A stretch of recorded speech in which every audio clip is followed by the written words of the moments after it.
Ok, nos vemos en 10 minutos.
Hola, buenos días, perdón. Vamos a continuar, por favor, con el siguiente tema. ¿Se escucha? Sí, se escucha, doctor.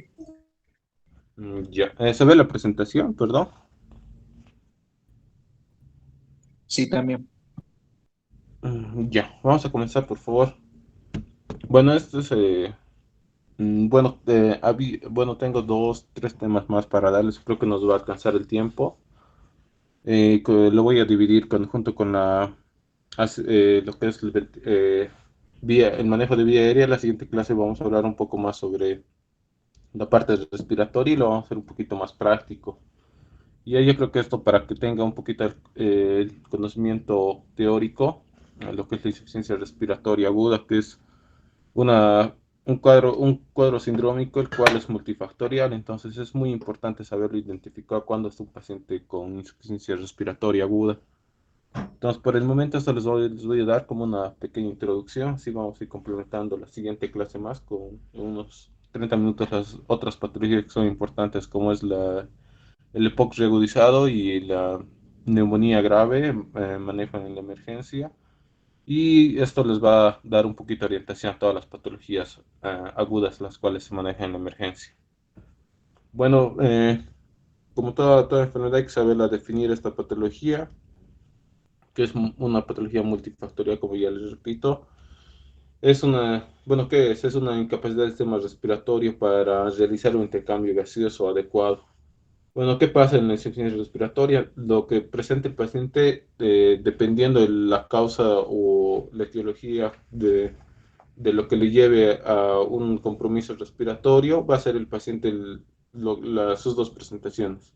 Una hipoxemia, la cual va a ser la presión de saturación de oxígeno menor al 60%, y una hipercapnia, que es una PCO2, una presión parcial de dióxido de carbono mayor a 45 milímetros de mercurio. Una cosita que quisiera aclarar es que hay el término de hipoxia. ¿Qué es la hipoxia? Pues lo definen como la PO2 entre mayor a 60 pero inferior a 80. Que esto puede ya condicionar algunos trastornos, sobre todo a nivel neurológico. Entonces, a tomar en cuenta muy bien, lo que necesito que lo lleven muy bien, muy en claro, qué es la hipoxemia y qué es la hipercapnia, que son las dos condiciones que nos va a dar para poder dirigirnos el manejo según la etiología de la insuficiencia respiratoria. Bueno, lo que hay que saber, comprenderlo muy bien, es la fisiopatología de insuficiencia respiratoria. Para la insuficiencia respiratoria, la cual se puede subdividir en dos grupos, que son la insuficiencia respiratoria hipoxémica o la insuficiencia respiratoria hipercápnica. Entonces, cada uno va a tener una distinta fisiopatología, la cual va a ahondar, o sea, se va a dirigir al manejo de los pacientes. Entonces, ¿cómo se presentan estos pacientes? La insuficiencia respiratoria hipoxémica se va a dar sobre todo una hipoventilación, una disminución de la presión inspiratoria de oxígeno, una alteración en la relación del intercambio ventilación-perfusión, un shoot que es derecha-izquierda y una alteración de la difusión. Lo voy a explicar acá, sobre todo en el dibujo, donde, como ustedes pueden ver, pues acá se tiene lo que es un alveolo y un capilar, donde nosotros al momento, bueno, tenemos que entender que lo ideal es que un alveolo, el cual se ve en la parte media, que está en celeste, con la presencia de oxígeno, pues tiene que ser un alveolo el cual tiene que ser distendido, muy bien perfundido, por lo que es el surfactante, el cual se genera por los neumocitos tipo 2.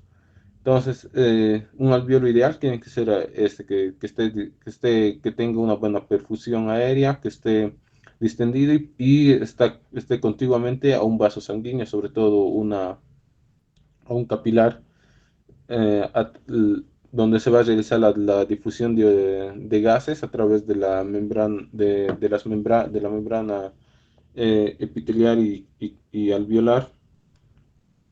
Entonces, como ven en el dibujo del medio, pues la perfusión la ventilación como la perfusión tiene que ser una relación uno a uno, donde el oxígeno como el ingreso de oxígeno como el intercambio gaseoso va a ser equivalente a la cantidad de oxígeno que nosotros ingresamos al pulmón y se va a intercambiar por el dióxido de carbono, el cual está en el capilar. Entonces, ¿cómo se produciría una insuficiencia respiratoria tipo hipoxémica? Como ya les mencioné las cuatro causas, pues se los puede ir mostrando en los dos distintos dibujos. Lo que acá se ve sobre todo a la izquierda de su pantalla es el espacio muerto. En sí, nosotros tenemos un espacio muerto fisiológico, el cual es donde no se produce un intercambio gaseoso y es las vías de conducción donde se pierden o donde sí, se pierde aproximadamente 110 ml de el aire eh, inspirado y el cual no debería repercutir en nuestra respiración.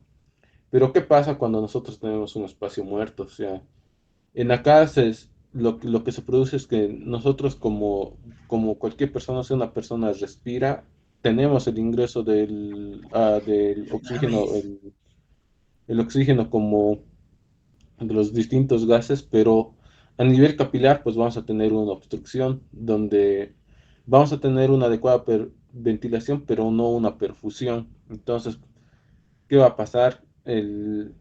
Nuestra parte, la parte respiratoria va a estar conservada, pero va a haber un compromiso vascular, el cual va a limitar lo que es el intercambio gaseoso, ¿no? O sea, vamos a tener el oxígeno eh, pre- eh, a disposición de los capilares, pero esto ya podría ser una causa obstructiva, que podría ser un trombo, lo que es la trombosis venosa profunda, el TEP, la trombosis venosa, tromboembolismo pulmonar, lo que es un shoot, lo que es lo que lo llaman de derecha a izquierda.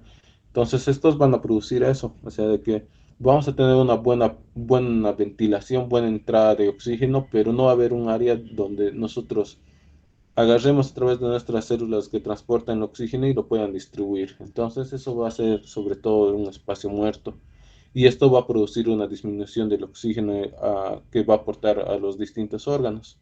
Entonces eso es algo muy propio de la insuficiencia respiratoria hipoxémica. Ahora, en otra circunstancia que tenemos es en los casos de shoot respiratorio, muy propiamente dicho shoot respiratorio. ¿Por qué? Porque en estos pacientes pues se va a evidenciar lo que es un incremento, sobre todo de un aumento de lo que es el espacio muerto fisiológico, donde esto que es un valor de 150 ml, pues se va a incrementar. Y esto se va a producir por muchas causas, ¿no? La presencia de una obstrucción, un cuerpo extraño en vía aérea, el aumento de las secreciones, como una neumonía grave, como ya hablamos, el asma, una broncoconstricción, el cual no va a permitir la adecuada perfusión aérea. Entonces, el aporte de oxígeno del medio externo no va a llegar a lo que es a nivel alveolo capilar y se va a producir lo que es una hipoxemia, o sea, no vamos a poder tener ese aporte de oxígeno donde vamos a tener un flujo adecuado de sangre.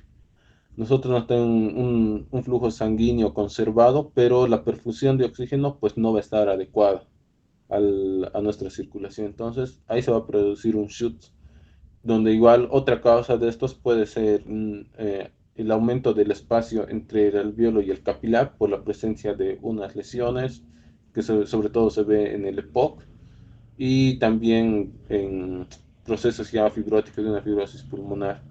Entonces, esto es muy importante, ¿no? Saberlo, diagnosticar las causas fisiopatológicas de la insuficiencia respiratoria de tipo hipoxémica y para poderlas abordar. ¿Qué pasa entonces con estos? en insuficiencia respiratoria hipercápnica, que es la otra patología con la cual es una de las presentaciones de deficiencia respiratoria. Esto se va a dar sobre todo lo que es el aumento del espacio muerto y una disminución del volumen minuto.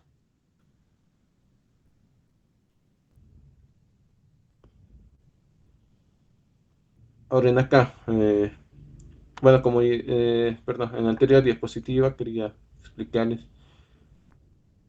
En acá, pues, ¿qué pasa? O sea, cuando hablamos de un espacio muerto, como ya les explicaba lo que pasa con el alveolo, pues el alveolo se va a encontrar colapsado.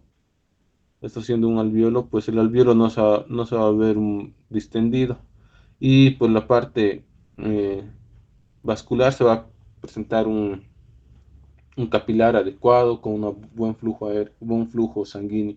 Entonces, lamentablemente el CO2 no va a llegar hasta el espacio alveolar para poderse hacer el intercambio por el oxígeno. Entonces, este CO2 se va a encontrar recirculando por la parte cardiovascular y entonces esto, como tiene una mayor afinidad a la hemoglobina, va a producir una hipercapnia, ya que el CO2 va a estar más adherido a la hemoglobina y va a circular. Entonces va a llegar a producir un compromiso respiratorio, el cual a través del sistema nervioso central, el centro de la regulación de hidrogeniones y gases, se va a ver de que la presencia de CO2 va a aumentar la frecuencia respiratoria.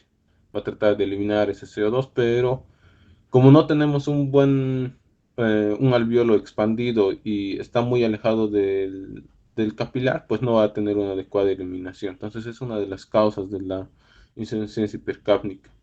Y otro que es la disminución del volumen minuto.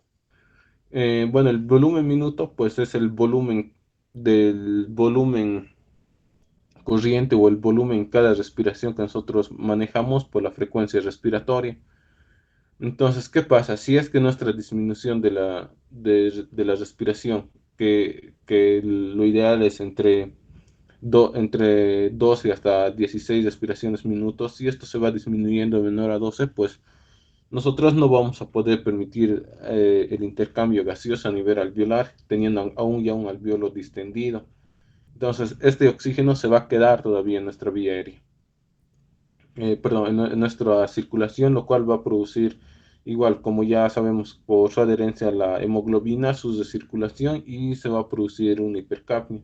Y lamentablemente la hipercapnia pues tiene una tendencia a deprimir el sistema nervioso central y el paciente queda somnoliento o comatoso. Entonces, es es una retroalimentación positiva la cual se produce cuando tenemos un periodo hipercápnico y el paciente puede llegar a tener mayor complicación, más que el hipoxémico. Eh, Ahora, miren, importante saber las etiologías. Las etiologías son múltiples de, de, de, del- de la insuficiencia respiratoria. ¿Por qué? Porque lamentablemente sería así, lamentablemente la respiración pues está controlada a nivel del sistema nervioso central a través de la musculatura, del apoyo de la musculatura que tenemos en la caja torácica, la misma vía aérea, que son la vía aérea alta, la cual nos permite el flujo aéreo hasta llegar a la unidad funcional que es el alveolo. Entonces, todo esto son varias circunstancias que nos puede llevar a una insuficiencia respiratoria.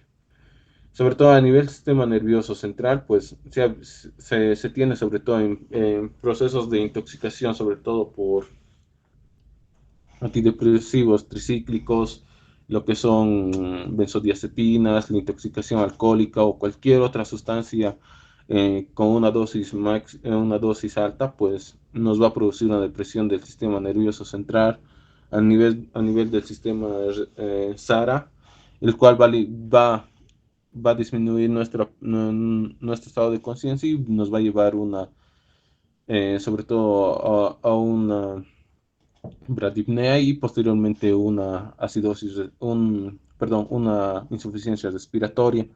Los eventos isquémicos hemorrágicos también son una causa. Acá como se ve ahorita en la imagen, es una lesión hemorrágica, bueno, por las características de la tomografía se ve una lesión hiperdensa intraparenquimatosa con efecto de masa, con desviación de la línea media. Entonces, estas lesiones pues son, la cual va a deprimir por el efecto de masa que produce intracraneal, va a hacer que se tenga un compromiso del tronco encefálico, pues y el paciente entra en coma y llega a ser una insuficiencia respiratoria. Otra causa muy importante y ya muy frecuente en nuestro medio, es el síndrome de Guillain-Barré. Este síndrome lamentablemente es una neuropatía periférica de progresión caudocefálica. Entonces, cuando ya se tiene compromiso a nivel diafragmático, pues el paciente llega a tener una parada una parada respiratoria, y lo que les conduce es a un trastorno mixto, donde se puede tener una acidosis respiratoria hipercápnica como hipoxémica. Y otro que es igual otro tipo de evento, que es la miastenia gravis, que es igual una neuropatía, la cual igual nos va a llegar a producir un compromiso de los músculos intercostales y el mismo diafragma. En el contexto de la caja torácica, pues acá nosotros igual vemos pacientes politraumatizados, ¿no? Un paciente politraumatizado con un tórax inestable, un boleto. Entonces, estos pacientes van a presentar mucho compromiso. Entonces pueden hacer hasta un neumotórax, un hemoneumotórax. Entonces son varias causas que pueden llevar a una insuficiencia respiratoria, porque en las contusiones pulmonares se aumenta el espacio entre el alveolo y el capilar. Entonces no hay una buena difusión de los gases. A nivel pulmonar, pues la vía aérea, que es muy importante, el asma y el EPOC, que estos en sus eventos de reagudización siempre van a tener una tendencia a tener una insuficiencia respiratoria hipoxémica, la cual en muchos casos pues tenemos pacientes que vienen con una insuficiencia respiratoria pero crónica, la cual se puede reagudizar. Entonces, esos pacientes hay que saberlos interpretar con la gasometría, sobre todo. Luego lesiones del parénquima, ¿no? El parénquima, lamentablemente, cuando se presenta una neumonía, un síndrome de estrés respiratorio, que se produce, es un proceso inflamatorio a nivel pulmonar, el cual aumenta la secreción y se genera un shoot. Lamentablemente ese es un shoot el cual no va a permitir la difusión de gases y se va a presentar ambos tipos de insuficiencias respiratorias. Y lo que son los vasculares, entonces ahí entra lo que es el TEP, que igual les indicaba, ¿no? Que había una obstrucción del flujo sanguíneo a nivel capilar, el cual no permite el intercambio gaseoso, y tenemos una hipoxemia porque el oxígeno no llega a nivel vascular.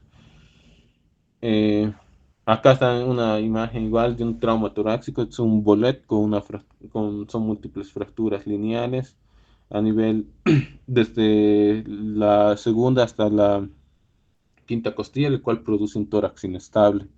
Estos pacientes pues no vienen solo con el compromiso de la fractura costal, siempre vienen con un neumotórax, ileotórax. Los pacientes en el caso del asma, como en la imagen se ve, pues es un paciente con una sensación súbita de ahogo y un dolor torácico, el cual limita mucho su respiración.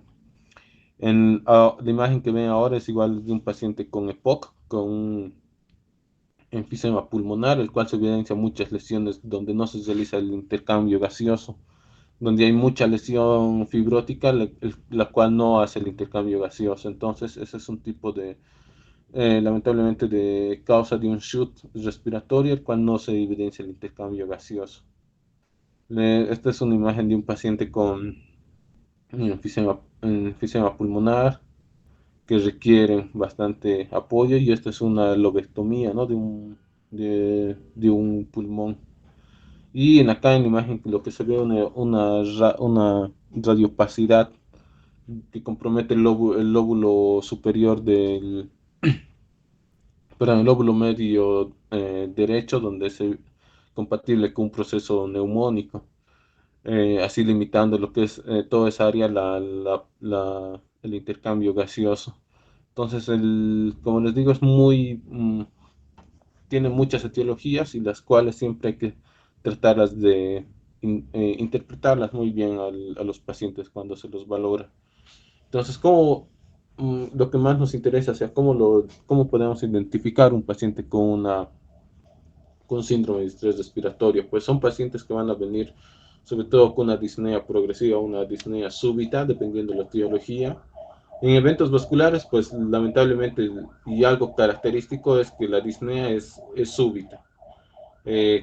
Tanto como un infarto como un tromboembolismo pulmonar, la causa es súbita. Bueno, el cuadro clínico de presentación es súbito. Mientras que en patologías inflamatorias, pues el cuadro de presentación es un cuadro evolutivo, de subagudo o agudo. Otra causa y otra sintomatología que se ve muy importante, que es la taquipnea. O sea, al momento de que el paciente recién presenta toda la sintomatología, trata de compensar, ¿no? O sea, cuando ya el paciente ya tiene una lesión a nivel pulmonar, trata de compensar con el aumento de la frecuencia respiratoria para poder aumentar ese intercambio gaseoso, para que se pueda eliminar el CO2, o como también para que se pueda eh, eh, poder disponer del oxígeno al momento de la respiración. El aleteo nasal, que sobre todo en pacientes pediátricos, que en aquellos niños van a hacer tanto un esfuerzo respiratorio, el cual va a meter tanto volumen como va a expulsar volúmenes minuto superiores a lo que una caja torácica correspondiente a un paciente no va a poder manejarlo. Luego la sincronía tóraco-abdominal, donde se va a evidenciar una respiración disociada, ¿no? Que el corazón respira por su lado y el abdomen por su lado. Esto ya se ve en lo que es en insuficiencia respiratoria ya con más compleja, donde el paciente ya va a presentar lamentablemente un compromiso multisistémico, ya no tanto respiratorio. Entonces el paciente ya se va a encontrar con mayor compromiso. Ahora, otra cosa muy importante es igual el uso de músculos accesorios. Los pacientes con uso de musculatura accesoria igual ya se evidencia que los mecanismos de compensación ya no son suficientes. Entonces, esa respiración pues está siendo dada por músculos los cuales no son adecuados para la respiración, pero están tratando de compensar los ciclos respiratorios. Y otro que es muy importante, la alteración del estado de la conciencia. La alteración del estado de la conciencia siempre se va a ver alterado porque la oxigenación a los diferentes pulmones no se va a dar de forma adecuada. Entonces, eso es lo que nosotros debemos reconocer.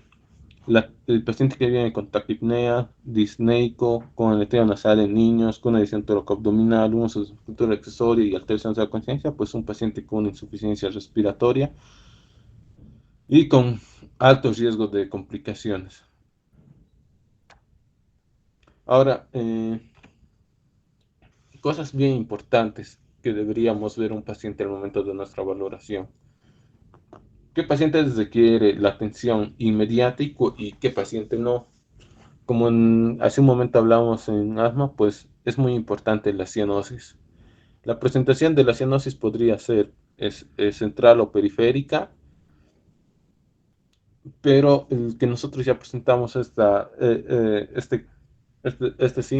síntoma, pues es un paciente ya de gravedad, el cual puede requerir lo que es la asistencia ventilatoria, o como si es que nosotros resolvemos de forma oportuna y aguda la causa que lo lleva a la insuficiencia, pues no podría requerir medidas invasivas.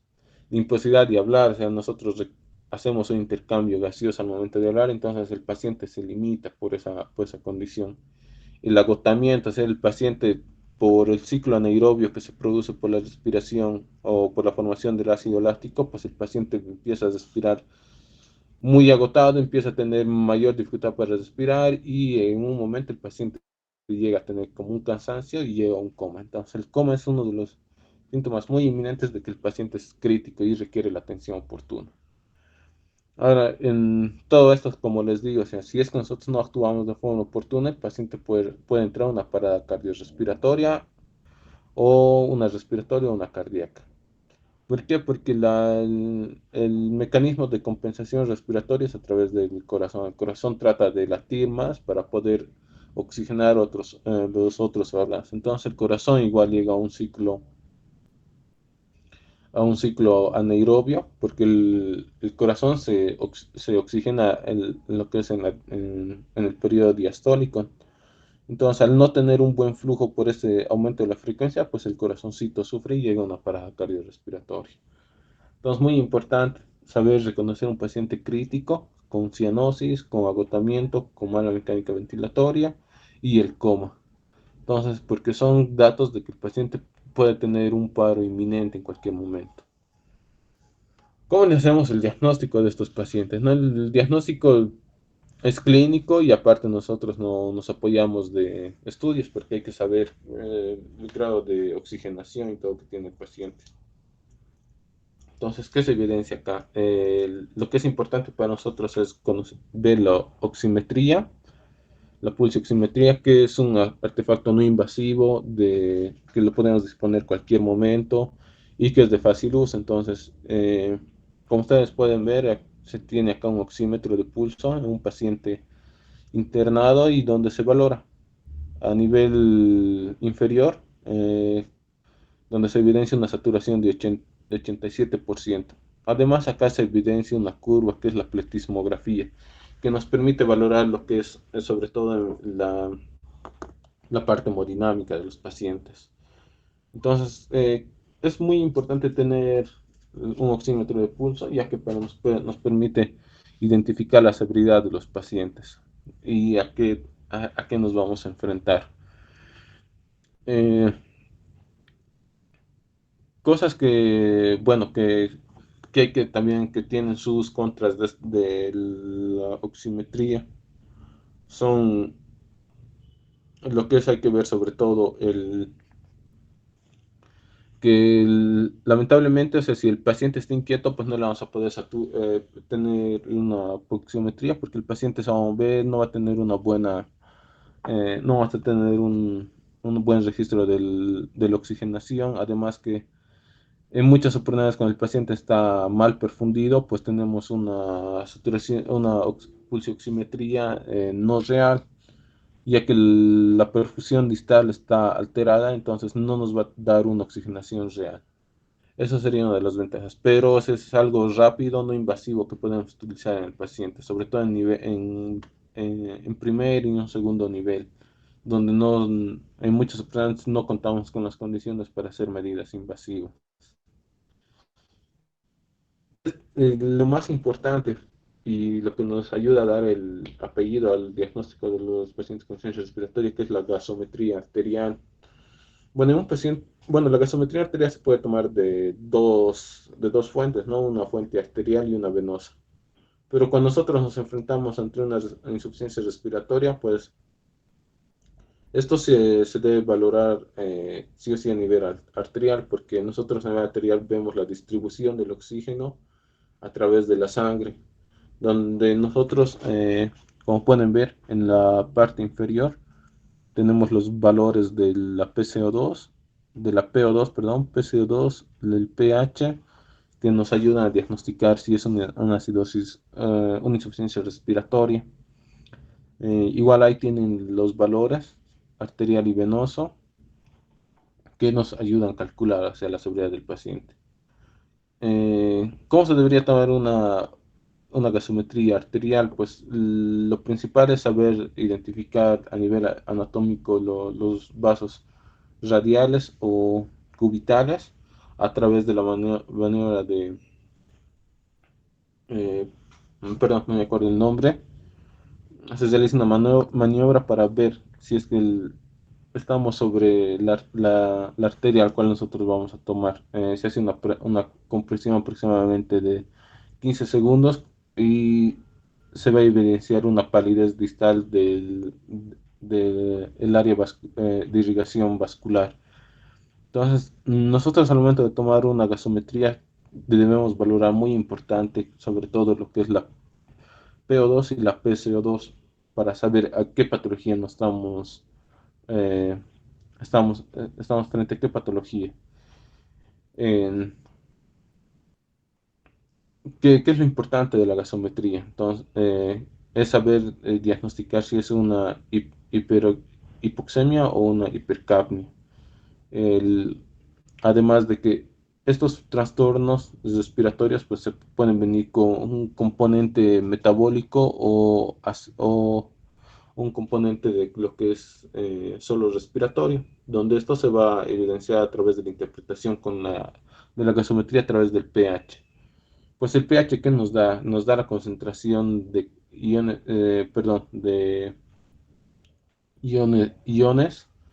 de hidrógeno, el cual nos permite determinar la concentración tanto de cationes, electrones y también lo que es las compensaciones y descompensaciones a través de los sistemas buffer. Entonces, cuando nosotros interpretamos una gasometría, pues hay que ver cuál es la causa de la alteración. Como ven, en la parte inferior se evidencian más cosas que ya son talleres, más que todo se van a la parte hemodinámica, que nos permite interpretar lo que es un- la parte hemodinámica como metabólica. Pero a nosotros ahora que nos interesa saber interpretar si es que el trastorno es una hipoxemia o una hipercapnia. Cuando hablamos de una hipercapnia, cuando está el PCO2 arriba de 45 y la PO2 menor a 80, entonces ante una hipoxemia. Estos dos trastornos pueden producir algo más, sí, a nivel metabólico, sí. Entonces ahí entra lo que es sobre todo en el contexto de la acidosis respiratoria como la alcalosis respiratoria, donde se manejan los valores del pH como el PCO2. El pH, pues, si se evidencia un descenso, se habla que estamos frente a al- una acidemia, y cuando se tiene un componente respiratorio con ascenso de la PCO2, estamos ante una acidosis respiratoria. Que eso muy frecuentemente se ve en estos trastornos, en estas patologías. Sobre todo cuando el paciente está muy mal perfundido y ya tiene un compromiso hemodinámico. Ahora, como otro medio de diagnóstico, pues es la radiografía. Es un elemento que podemos disponer en hospitales, en varios hospitales, los cuales, bueno, este estudio es útil para determinar muchas patologías. No sé, hasta se ha dicho de que la radiografía es el gol estándar para la neumonía, pero tiene sus controversias. Entonces, la radiografía es muy útil para determinar muchas cosas, como ser una neumonía, para poder identificar o sospechar un TEP, para poder diagnosticar una insuficiencia cardíaca, un trauma torácico, lesiones costales, la presencia de un neumotórax, un ideotórax, un hemotórax. Entonces, la radiografía es muy importante, o sea, no ya por lo que estamos con la presencia de la tomografía a disposición, pues no podemos desplazar la radiografía, ya que la radiografía es un medio más rápido, de menor costo y que nos puede orientar a un diagnóstico, el cual se lo puede hacer por la tomografía, pero tiene un mayor costo y en muchas oportunidades, pues no se cuenta en centros hospitales de menor complejidad.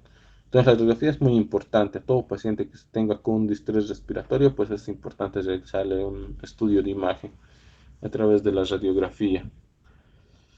Como pueden ver acá, una radiografía pues ya nos da datos de áreas radiolúcidas, ¿no? A nivel parailiares, en ambos campos pulmonares. Esto es muy posible, pues, sospechar un paciente con edema agudo de pulmón, porque es una lesión central en alas de mariposa, la cual se extiende a nivel pariliar y que respeta los bordes. Entonces, podría ser un paciente con edema agudo de pulmón, una congestión vascular. Entonces, toda la radiografía nos puede orientar al diagnóstico.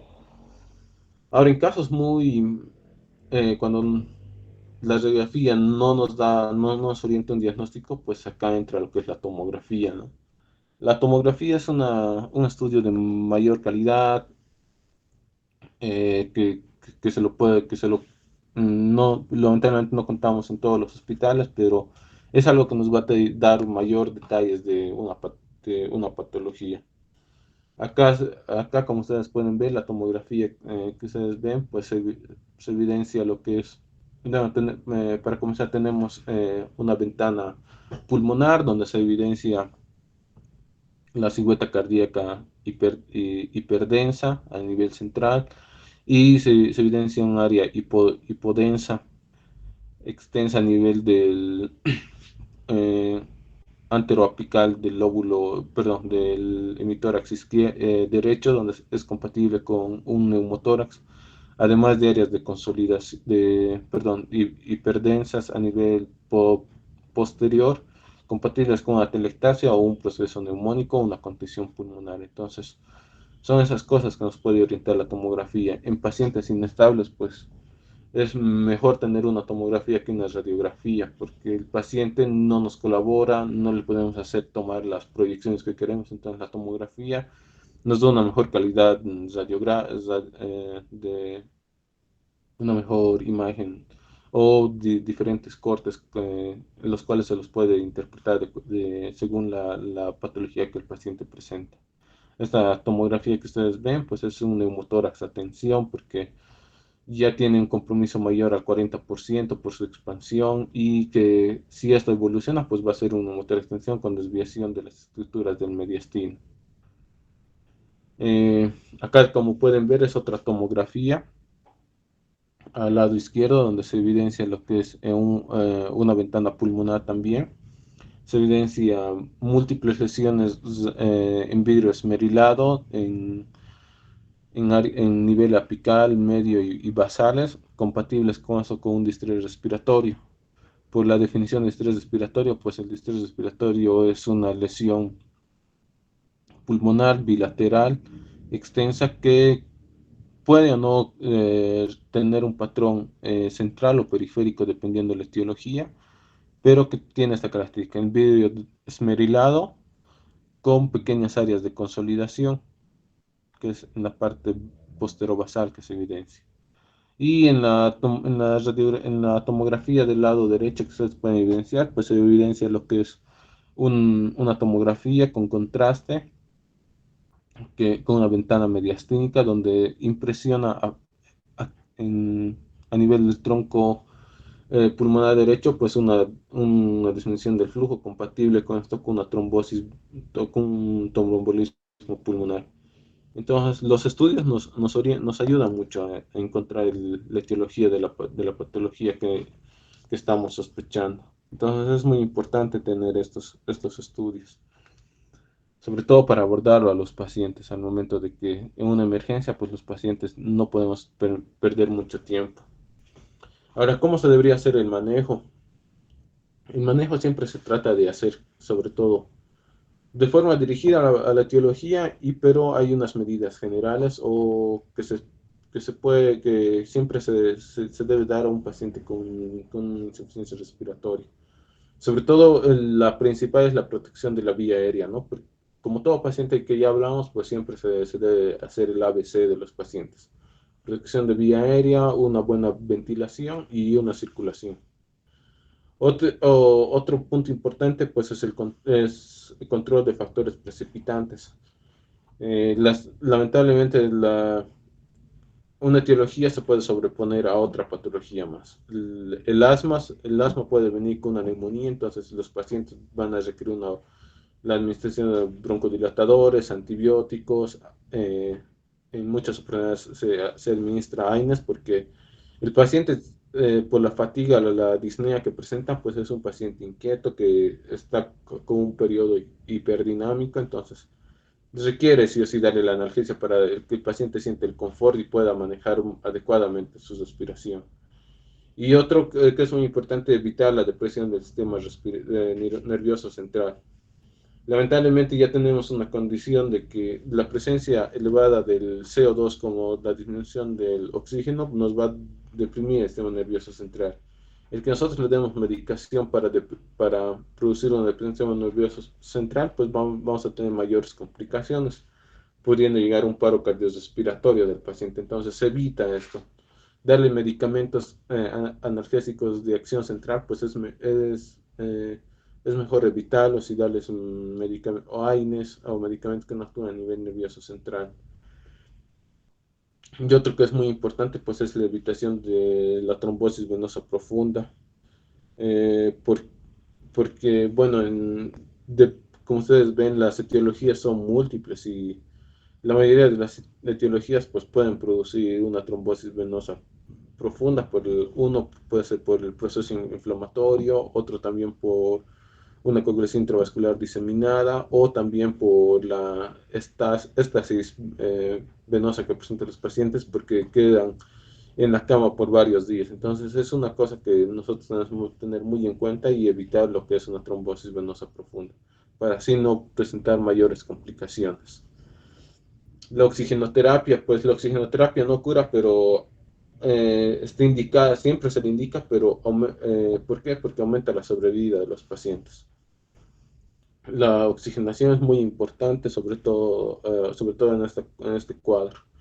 Otro que es la ventilación mecánica. Es muy importante esto al momento de que ustedes manejen un paciente y cuando se informe a los familiares, pues de que la ventilación mecánica no es una cura, ¿no? Es un soporte más, un soporte respiratorio que se da al paciente, la cual no va a mejorar, no cura la enfermedad. O sea, es algo que está tratando de compensar la lesión respiratoria que se tiene.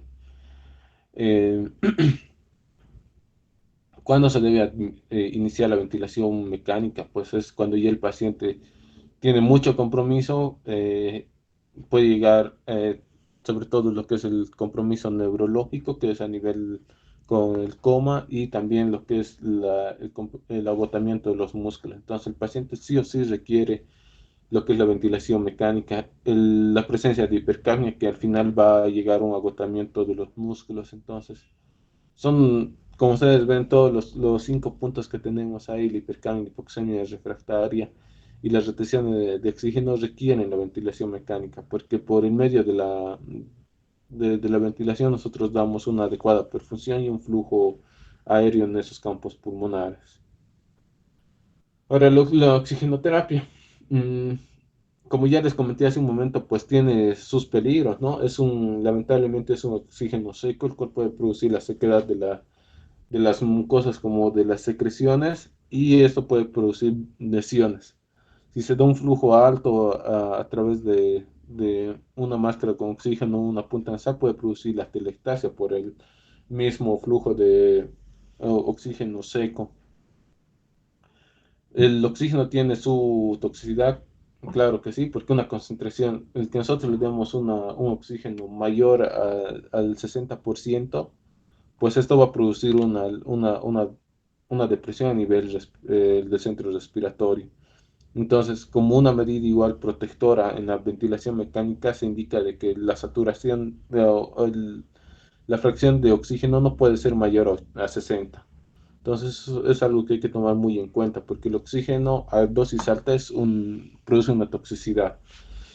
Otro es igual el tiempo de exposición. Nosotros no podemos exponer a un paciente oxígeno por mucho tiempo, porque esto va a ser contraproducente. El paciente va a producir varias lesiones por la sequedad, no va a poder manejar sus secreciones, entonces el paciente se complica, ¿no? O sea, antes de darle un apoyo, pues lo estamos llevando a otra condición más para que el paciente presente una insuficiencia respiratoria. Muy importante igual la hipoventilación alveolar, lo que se evidencia sobre todo en el tema agudo de pulmón, la fibrosis pulmonar, la atelectasia. Entonces, en esas causas, pues hay que tener mucho cuidado por la toxicidad del oxígeno. El oxígeno, como ya han visto, puede producir varias lesiones.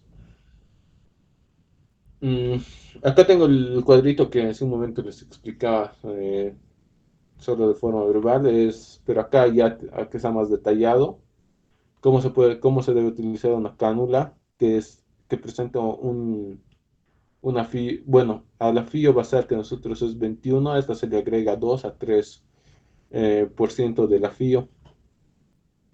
¿Y cuál es nuestro tope es acá? Como les decía, tiene que ser menor a 4 litros minuto.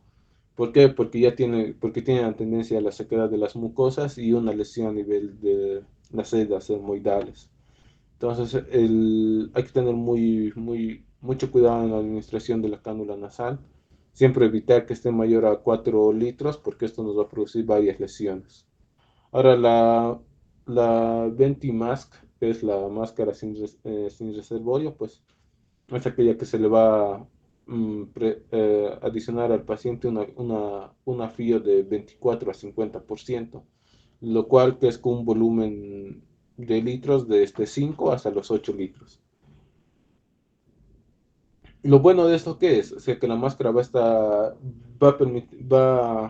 permitir administrar todo el oxígeno que requiere el paciente. O sea, no va a tener una fuga tan importante como la cánula nasal. Entonces, la máscara es muy importante dependiendo de la severidad de los pacientes y sobre todo si es que si es que el paciente presenta una acidosis respiratoria o una hipercapnia.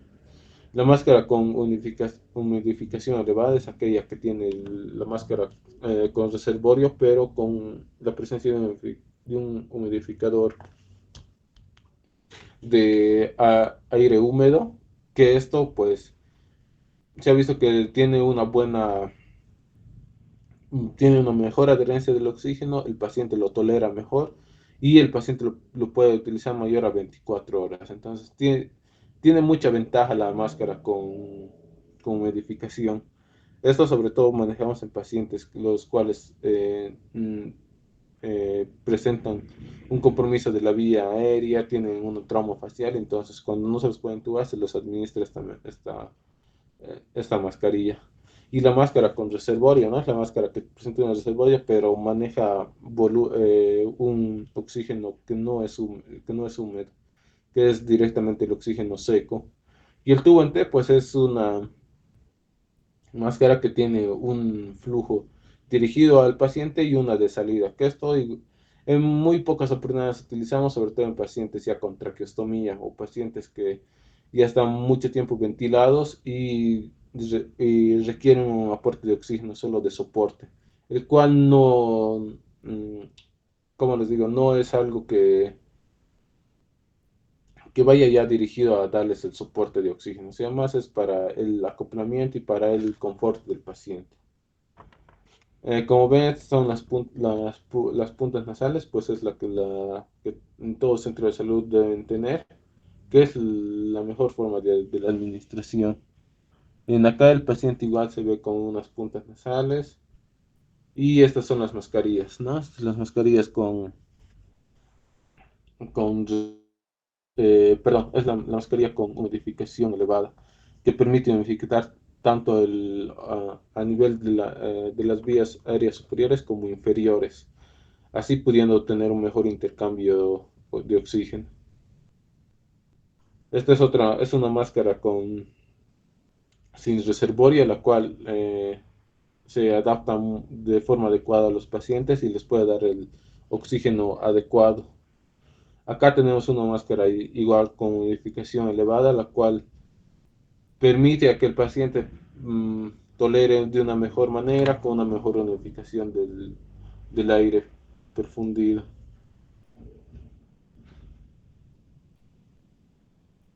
Ahora, vamos a hablar sobre lo que es la ventilación mecánica. La ventilación mecánica se divide en dos. Eh, la ventilación mecánica, pues, no invasiva, se puede dar de distintas maneras. Se le puede dar por una mascarilla, como ven en las imágenes, que estas contamos en el Hospital Clínico Vietnam, que estas son las máscaras full face o máscara facial total, y las máscaras de helmet. Bueno, son las presentaciones sobre todo del BNI.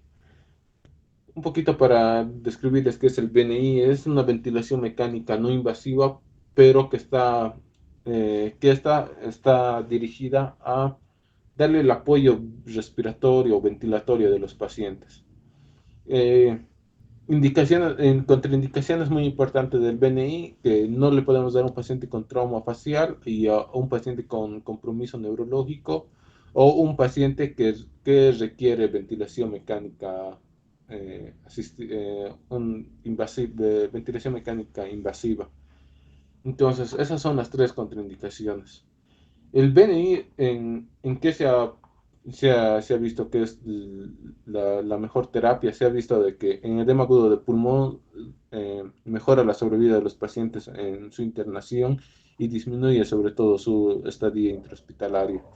Otro también que los últimos estudios demuestran de que la ventilación mecánica no invasiva con una modalidad BiPAP, que es de doble bifascicular, va a mejorar sobre todo lo que es la sobrevida en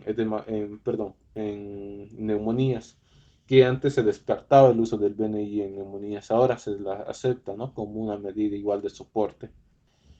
Eh, Otra cosa muy importante del BNI, el BNI se le puede manejar en dos tipos, que es el CPAP, que es algo claro como para ustedes lo entiendan, que es la respiración conducida por el paciente, y el BiPAP, que es una fase que maneja dos interfaces conducida por el ventilador, que le va a dar el ritmo de las respiraciones. Entonces, estas dos modalidades de ventilación, pues, son muy importantes y se los debe administrar a los pacientes cuando están con una falla respiratoria.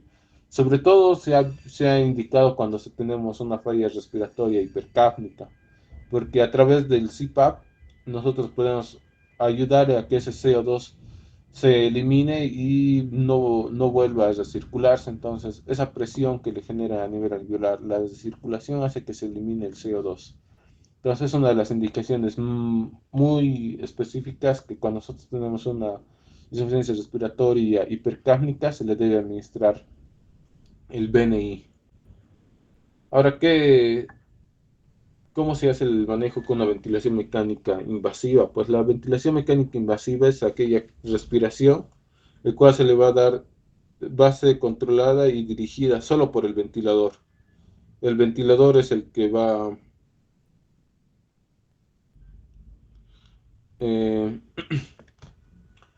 la ventilación mecánica, pues va a ser algo que solo la máquina va a conducir la respiración, por lo cual al paciente se lo debe dormir y se lo debe producir una miorrelajación.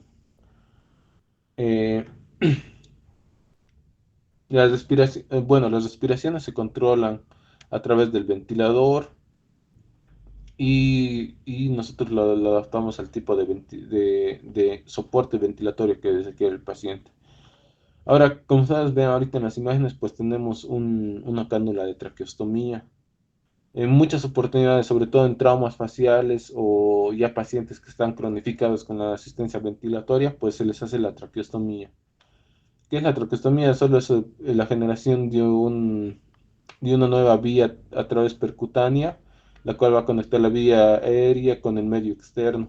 Y a través de esta nueva vía vamos a administrar la oxigenación. El, cambios al tubo endotraqueal con la traqueostomía no se hace ningún cambio con las medidas de ventilación. Ahora, ¿qué debemos saber de la ventilación mecánica y cómo se le da? La ventilación mecánica pueden ser dos tipos de ventilaciones. La ventilación controlada y asistida, que es donde el paciente va a estar dormido y el ventilador va a ser quien va a generar los ciclos respiratorios. Y en estos modos ventilatorios, pues hay dos tipos de modos, que es el por presión controlada o por volumen control.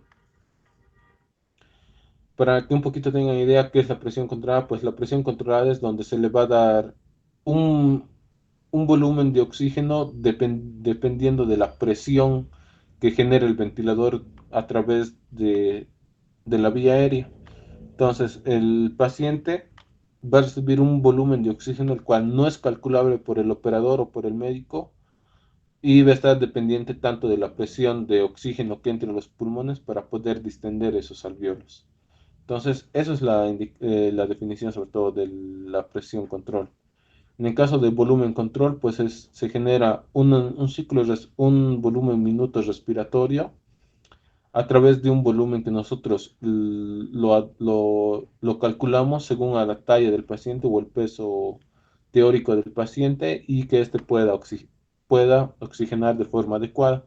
Así es, por el volumen que se le administra, pues igual genera una presión y distiende los alveolos. Entonces el objetivo siempre de estos dos modos es distender el alveolo y que se pueda hacer el intercambio gaseoso. Ahora, ¿qué son el otro modo de soporte? Es el modo parcial. El modo parcial eh, se genera sobre todo, se hace en BNI o en pacientes los cuales ya estamos haciendo el, el periodo de destete de la ventilación mecánica. Entonces, ¿qué es el CPAP? Es la presión constante de la vía aérea, donde esta presión constante de la vía aérea pues se genera a través de los ciclos respiratorios del paciente. El paciente va a ir controlando la frecuencia respiratoria y también el volumen respiratorio. Entonces, esto va a depender más del paciente que del ventilador. Este modo CPAP se lo administra a través del BNI, que es la ventilación mecánica no invasiva, y también de la ventilación mecánica invasiva, pero cuando el paciente ya está despierto. Y el otro mecanismo que tenemos, que es el CPAP más la presión soporte de cada ciclo, que es donde el paciente es mayormente conducida por el paciente y el paciente puede llegar a generar todas las presiones o volúmenes que él vaya generando en cada ciclo. Lo más importante ustedes tienen que quedar es que el CPAP es el que se utiliza al modo de despertar el paciente y cuando tenemos un BNI, una ventilación mecánica no invasiva, que está controlado por el paciente y solo se da un soporte a través de la máquina. Entonces eso es lo más importante que deberían saber. En acá, bueno, les muestro un poco para que tengan una orientación. Al lado izquierdo de la pantalla se ve lo que es un respirador portátil, muy simple, como se puede ver, donde lo que es en la pantalla se evidencia lo que es los volúmenes o las presiones que se genera con el ventilador y en las partes inferiores pues están los parámetros que se generan para una ventilación de un paciente. En este está la FIO, la frecuencia respiratoria, el volumen minuto y acá se le administra la PIP, que son con la manera, los parámetros que se indica para una asistencia ventilatoria. Y al lado derecho de su pantalla, pues ustedes ven que se tiene un ventilador ya convencional, el cual ya se ve conectado a través de los corrugados que van a dar la oxigenación a los pacientes. Acá en la pantalla, en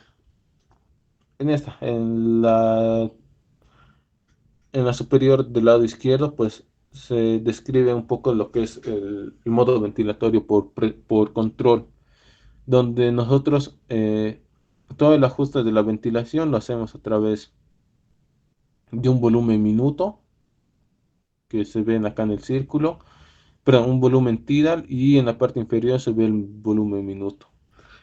Entonces todo paciente ventilado pues se le hace a través de estas programaciones. Ahora, en las ventilaciones por presión control se hace sobre todo a través de la PIP y la presión inspiratoria que se le administra al paciente. Mm, Ahora, ¿qué cosas es muy importante que ustedes sepan? Las lesiones pulmonares. Las lesiones pulmonares por la ventilación, pues se da por muchas causas, ¿no? Por una presión alta o por un volumen. Eso se llaman los barotraumas que tenemos los pacientes. Hay veces cuando un paciente está distresado, pues si no sabemos calcular la talla y el volumen que requiere, el paciente puede llegar a tener un barotrauma. produciéndose un neumotórax, hasta un hemotórax o varias lesiones. Entonces, la programación de la ventilación es muy importante y tiene que ser muy bien estudiada, tiene que tenerse muy en cuenta, o sea, qué cosas nosotros queremos dirigida a cada patología que nosotros vamos a ir ventilando. Eh,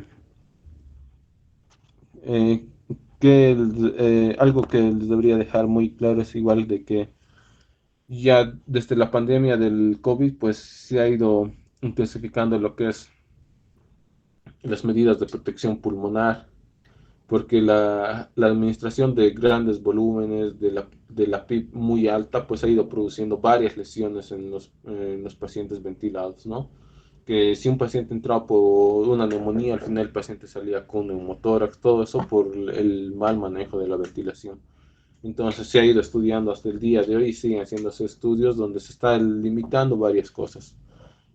Sí, se ha ido diciendo de que menos es más y se ha ido demostrando eso en todos los estudios. Cuando nosotros manejamos con volúmenes, minutos y tidales muy bajos, una PIB baja, entonces todo eso ha ido mejorando la respuesta de los pacientes a la ventilación. Eso pues, bueno, hoy voy a terminar con esto y la siguiente clase voy a ir dándoles un poco más de la parte respiratoria. No sé si tienen alguna duda, algo más para consultar.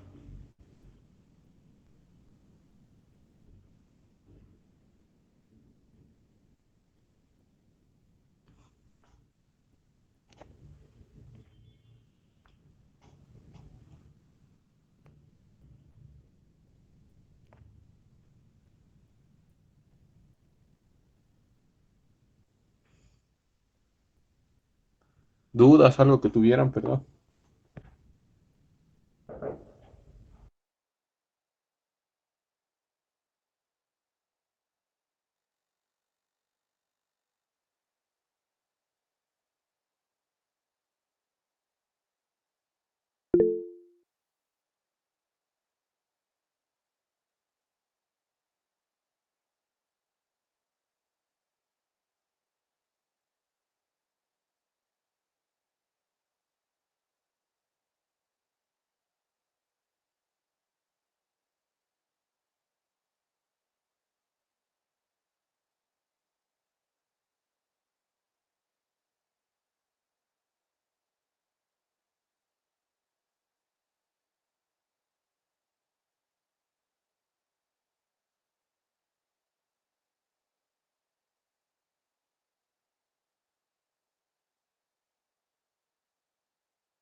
Si no hay más dudas, pues vamos a concluir el día de hoy la sesión y cualquier duda, algo, el día martes lo vamos a aclarar. Si hay algo más que haya faltado, algo, si tienen más dudas, pues el día martes lo aclaramos en la noche. Le vamos a dar a partir de las 8 de la noche, me dijo el doctor, y vamos a entrar un poco lo que es vía aérea. Ya eso es un poco más práctico, más liviano el tema. Y vamos a tratarlo de hacerlo más didáctico. No creo que es un poquito más, muy pesado la parte de presentación. Y me falta concluir dos temas más de la parte respiratoria. Y con eso concluiríamos, por favor. Les agradezco a todos y que tengan muy buena tarde. Gracias. Gracias, doctor. Gracias, doctor. Gracias, doctor.